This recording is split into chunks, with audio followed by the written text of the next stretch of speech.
Magandang hapon po sa inyong lahat. Yan, nandito po tayo ngayon sa Barangay San Pascual, dito po sa may Tuaca, Kamsur. Yan, nandito po tayo ngayon. At habang tayo po ay nagpapahinga, meron pong lumapit sa atin na isang pamilya na nakatira sa bundok. Yan, inilapit po sa atin ng isang kagawad dito sa San Pascual. Yan, at atin pong kapanayawin kung anong tulong ang pwede natin maibigay sa kanila. Yan po ang pamilya na sinasabi ko sa inyo. Sila po ay naninirahan sa kabundukan dito sa San Pascual. Yan. Ang tanging kabuhayan po nila ay ang bebenta ng tanim nilang kamoting kahoy doon po sa kabundukan. So nandito po sila ngayon dahil nakapagbenta sila ng 1 kilong kamoting kahoy upang meron silang pambili ng bigas. So puntahan po natin at kausapin natin sila nanay at tatay. Magandang hapon po. Yan, kamusta po kayo? Ano po, dito po kami ay nagtitiis lang din po kami dito, paakyat baba. Ilang taon ka po na po, Nay? Mag-62 na po. 62? Mag-62 pa lang. 61 na po. 61. Ikaw po, Tay, ilang taon ka na po? 70. 71 na po yan, magsi-72 na din po. 72? Po. So, 60, 61 at saka 72. Yan, tapos po, nagkaroon kayo ng isang anak. Isa lang po ba itong anak niyo? Po. Ilang taon po siya? 6 na po. 6 years old. Sa edad niyo po, na puro na kayo senior citizen, nagkaroon pa po kayo ng anak na 6 years old. Inanak naman sa 2017 pa po. Ayan, ilang taon na po siya? 6? Anong pangalan mo? Ha? Rodelin po. Rodelin. Yan, Sabi mo, Rodelin. nag-aaral ka? Opo, sabi mo. Saan ka nag-aaral? Ha? Kay Mansyon na ba? Kinigil po. Yan. Ayan po, ay nilapit po kayo sa akin ni Kagawad. Yan, ano po ba ang pwede naming maitulong sa inyo bilang isang Team Kalingap partner? Yan, ni Bal Santos Matubang at Edna Vlogs at Kalingap Rab. Ano po ang pwede nating maitulong sa inyo na sa tingin niyo po ay makakatulong?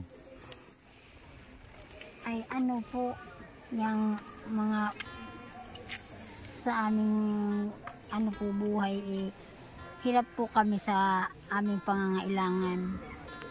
Opo, yan. Ano po bang kinabubuhay niyo sa ngayon?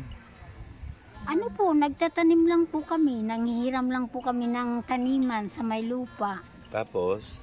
Yun, yung pag pwede nang makinabangan namin yung tanim, siya namin maibenta o kay kakainin. So, kung paano, kunyari, pag nag-ani kayo, mga gaano kadami yung naaani ninyo?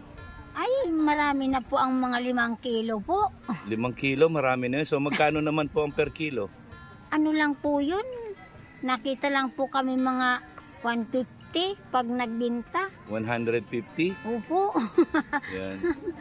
So, sino ang kasama nyo? Si tatay ang kasama nyo po? Yan po, lagi lang po yan naggagamas. Naggagamas? Doon sa taniman ninyo? Opo. Ay, grabe ano. So, saan po kayo? Malayo po ba yung bahay nyo dito? Malayo po, 20 minuto po pag medyo mahina-hina ang lakad. 20 minutes. So, medyo malapit-lapit lang. So, si Tutoy, lalaki ba ito? Babae po ito. Si Neneng, ano po si Neneng? Paano pag meron siyang pasok? Ano nga po, pag dito po kami may pasok, nababa po kami Lunes. Ngayon, nakikituloy po kami dyan sa may bahay. Saan bahay? Dito po sa may kapilya, wala po kaming bahay dito. Nakikituloy lang kayo. Kumbaga ba, dyan lang kayo natutulog sa kapilya? Hindi po, sa katabi ng kapilya. Katabi, po, kaninong bahay po may yun? Po dyan. Yan po kay Borlasa. Kamag-anak nyo? Mga kaibigan lang naman po. Mabuti po't pinatutuloy kayo Yan doon. na nga po, pasalamat na nga namin po yun. Yan. So, paano naman yung pagkain ni anong pangalan niya? Rodelin. Rodelin. Ay, laki na nga po yan sa bundok hindi na po siya nagpipili ng pagkain yung pambaon niya sa araw-araw. Ay, Ano po, kung may pera, siyang mabibilhan kong tinapay, biskwit. So yung 5 kilong 150 nakita nyo, kailan masusundan yon? ano po, kung minsan 3 araw, mababa naman kami ito. Kasi, So yung 150, 3 araw napapagkasya ninyo? ay ano po, kasi luma naman po ang pinagkakain namin yung pagminsan. Minsan lang po kami sa bigas. Minsan lang kayo sa bigas, dahil nga puro kamuting kahoy. Opo. Ah, Ito lang po ang pinagtitiyagan nga si Aki po namin. so bilib din po ako sa inyo, no, dahil kahit sa hirap ng buhay, kahit na ganyan lang yung ano nyo, yung kanyang pinagkakakitaan, talagang nakikita ko pa rin yung saya sa inyong mga muka. Ay, siyempre po, yun na nga ni ang aming buhay. Kaya sabi ko, kung pwede lang nga ni, ay ayaw ko na sana dito. Kaso wala man kaming mapuntahan. Kawawa naman po itong bata, ano? Anong grade na po siya? Kinder ko lang. Kinder 2? Kinder pa lang po. Kinder pa lang. So, nag-aaral ka ba mabuti? Yan. Opo. Ikaw po tay, buti po kaya mo pa yung trabaho. Hindi pa malabo mata mo. Malakas ka pa po. Nakita nga po si mga binti, si mga tuhod. Kaya sabi ko, hindi ka na magpaparapa-dilad sa init. Ay, wala man pong magagawa sa iyo. Baka po sinusundan pa ni tatay ito si Rodelin. Ha? Baka po ba sinusundan ni tatay si Rodelin? Hindi kaya nangihina na yung kanyang mga tuhod ay. Sadya po sa matanda na po. Yan. Yan, pero nakakatuwa po dahil kahit nasa kahirapan talagang masayahin po kayong pamilya. Yan, masayahin po kayong pamilya. Ikaw tay, tignan mo. Ako nakikita ko sa mukha mo tay, masaya ka palagi. So, di ba? Kahit ang pagkain nga namin po, kamuti, balanghoy. Kamote, bulanghoy lang ang pagkain nyo. Ang bigas, bihira po kayo makapagbigas. Kasi po, mahal nga ang bigas. Ano na po ang 1 kilo? 57. Ngayon po, pag akyat nyo doon sa bundok, akyat kayo sa bundok ngayon, di ba? Opo. Ay po, kabababa nga namin po, kasi naglako po kami. So ngayon, naubos na yung nilako nyo, wala na ba? Opo, mayroon po kaming isdang 1 kilo, nakabakal po kami 1 Oy, kilo. grabe, 1 kilo, sarap niyan, tilapia. Papaksiwin. Yan nga po. Nasaan yung bigas? Dito po, 1 Nandyan. kilo. 1 kilo din bigas. 1 kilo at kalahati po. Ilang araw po yan? Ay, kung tutuusin po yan, hindi makaka5 araw. Kaso po, pinagtitipid-tipid namin. Minsan po, lugaw na lamang. Ibig sabihin, yung 1 kilong bigas, 5 araw. Ano po, pinagtitipid lang po namin yan. Kung tutuusin po, mauubos naman po kahit 2 araw yan. Oo. Ito lang po ang pinagtitiyagaan namin na Oo nga, kawawa naman. Ay kami po nga, nagtitiis kami. Sabi ko, kahit baga ang hapunan namin, kamuti. Ay wala naman po kaming maibili. Wala naman kaming mapagkitaan na malaki. Hanggang dyan lang. Sabi ko nga ito pag namatay na si mga bagin ng kamuti, wala na kaming makukunan. Kundi, tiis naman po kami sa kanggos. Kanggos naman. Ay, naku, sabi ko, mahirap po ang buhay namin dito. Opo. Gaya po, wala pa naman kaming bahay. Akyat baba naman, masakit na nga po si binti ko pag nag-ulan, hindi ko kayang magparaakyat baba, kaya kami kuminsan. Sabi ko, magtambay na lang kami sa pag walang hindi namin. Yung sa kaibigan nyo, yung sa kapilya? Opo, yung nga, pag napasok kasi ito, hindi man pwedeng araw-araw kami maakyat. So, ibig sabihin, tuwing kailan lang kayo nasa bundok? Pag wala pong pasok, basta pag Biyernes, naahon na po kami. Naahon na kayo? Tulad yan, ano ba ngayon? Sabado, paahon kayo ngayon? Opo. Ay, ang kaso nga po. Pagka nandito kayo sa kaibigan nyo, sino naman, paano kayong kumakain dyan? Ay, ito nga, yung pagkain din namin po nadala. Hindi man po kami naasa sa kanila kasi po parang mahirap din naman ang buhay nila. Okay, napakamasiyahin mo na, no? Kahit na talagang mahirap ang buhay. Nakikita ko sa iyo na kung ano lang yung meron talagang pinagkakasya mo. Ay, yun na nga po ang kaya sabi ko, gustuhin man namin na ang masarap na pagkain, wala naman po kaming maibili. Wala naman kaming ay, hindi man po kami nangungutang kasi po wala man pambayad. Oo nga. Yan. Ikaw, Tay. Ikaw po, ano po ba pangarap mo kay Rodeline? Pinapaaral nga, sabi niya, para daw makatulong sa aming pagtanda. Matapos lang yun. Makatapos. 6 years old siya ngayon. Pagpalagay natin makakatapos siya ng 18 years old. So, merong 12 years. O, palagay na natin 20 years. Ilang taong ka na, Tay? 72. 72 plus 20 years. Ilang taong ka na no? 92. Oh. Ikaw po, magiging 82 ka na no, Nay. Sana po abutin pa yung mga yun na panahon. Yan. Dalangin natin na si Rodeline swertihin sa buhay, magkaroon ng magkaroon siya ng maraming blessings at makapag-aral siya mabuti para sa inyo. Ito na nga ni ang ito nga sabi ko ay Yan, sino nagugupit sa kanya? ano po kinalbo po siya dati. Oo. Ay ngayon po naghahaba-haba na nga po si buhok niya. Ayan. Yan tapos ayan si tatay. Ang mahirap nga dito sa amin, wala man kaming bahay. Sabi ko, Wala kayong kamag-anak dito, Nay? wala po. Ito siya po may kamag-anak si Agong ko. Pero isa lang man pong kapatid niya dito. Ay wala man pong pakialam sa amin. Sa parehas man pong may pamilya. Oo. So, Wala naman po kaming lupa. oo nga. Ay, magkakaroon daw dito magkakaroon ng bagong site diyan. Bakit hindi niyo subukang mag-apply diyan? Ay, may bayad din po yata ang balita namin dyan. Yung diyan? Oh.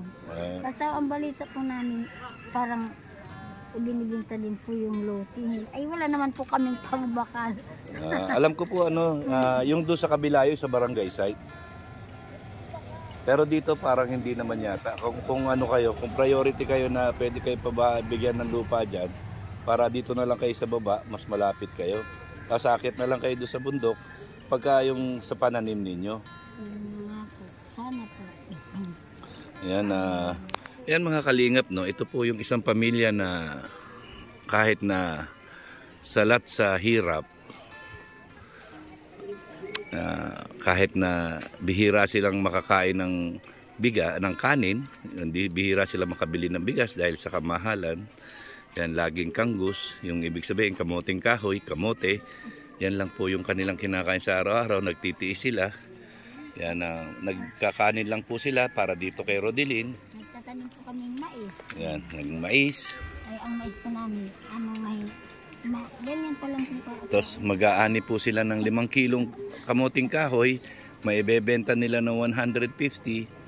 Yun na po yung pagkakasyahin nila sa loob ng 3 araw.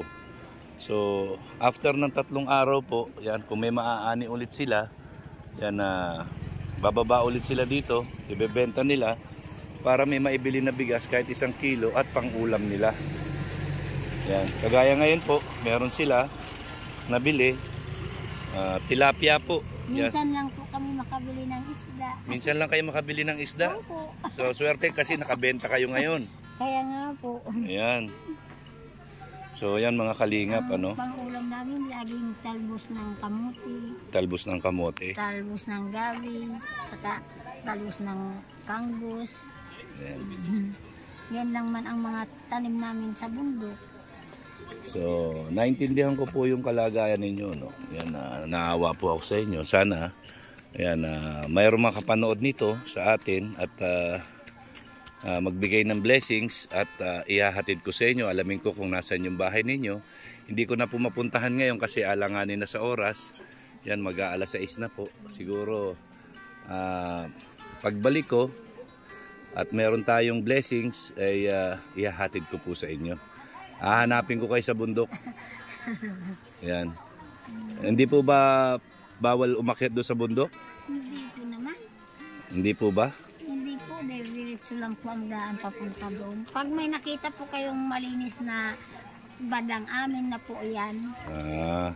Ayan niyo po anuhin natin. So sa mga Kamutihan po ang ng mga tanim, kanggos, mais.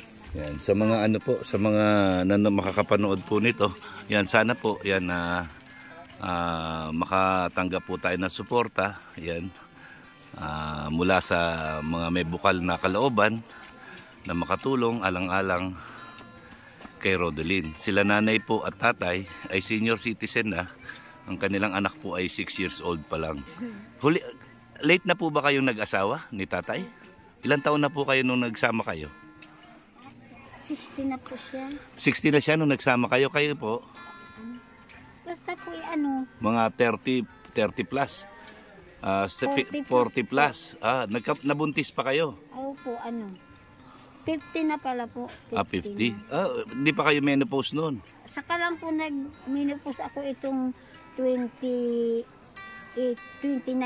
po. 2019. So nabuntis nyo na siya? Kaya nga po. Ay grabe si tatay. Nakahabol pa si tatay. Yan. Grabe. Nagro-robust ka ba, tay? Hindi. Joke lang po. Joke lang po. Grabe. Lakas pa po ni tatay. Yan, sana po yan may tulong sa atin. Yan. Ngayon po, tay, nay. Yan, para alang-alang kay Rodeline po. Yan. May bibigay po ako sa inyong konti lang na tulong, pansamantala.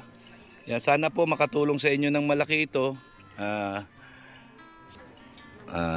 Kung magagamit ninyo pampuhunan, yan, tipirin nyo.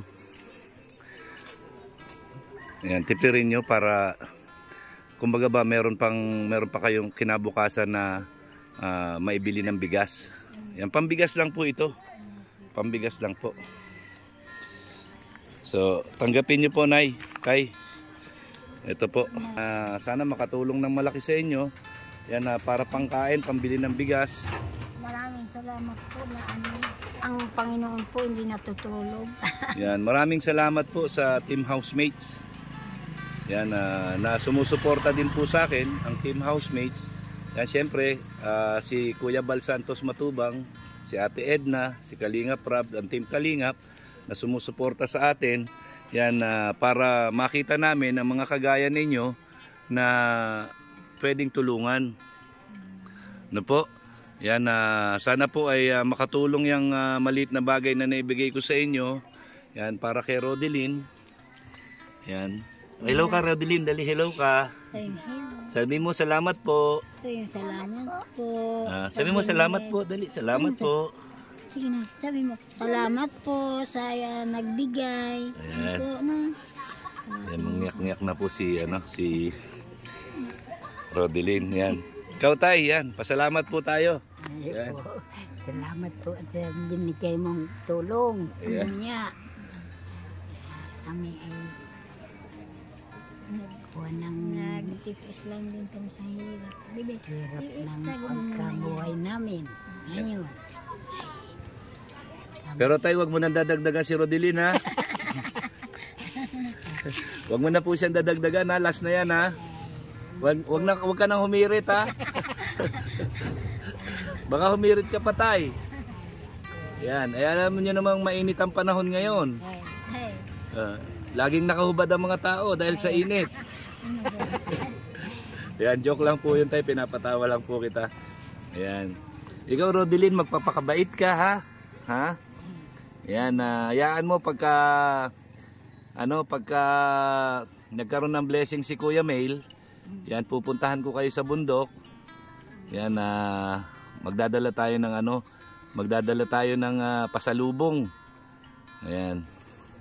Yan, ito, harap ka dito, Rodeline. Sana po yung walang pasok para nandoon po kami. Yan, po, mga araw ng linggo. Opo, yan, araw ng linggo po. Okay lang po sa inyo, tay. Ayan. So, maraming salamat po sa inyo. Magpapakabait ka, Rodeline, ha? Ayan. Opo. Yan. Oh, sabi mo sa kanila ulit yan na maraming salamat sa tulong. Maraming salamat. Sabi mo, maraming salamat. Maraming salamat. Yan ang cute niya. So, ayan po mga kalingap, mga ate, mga kuya.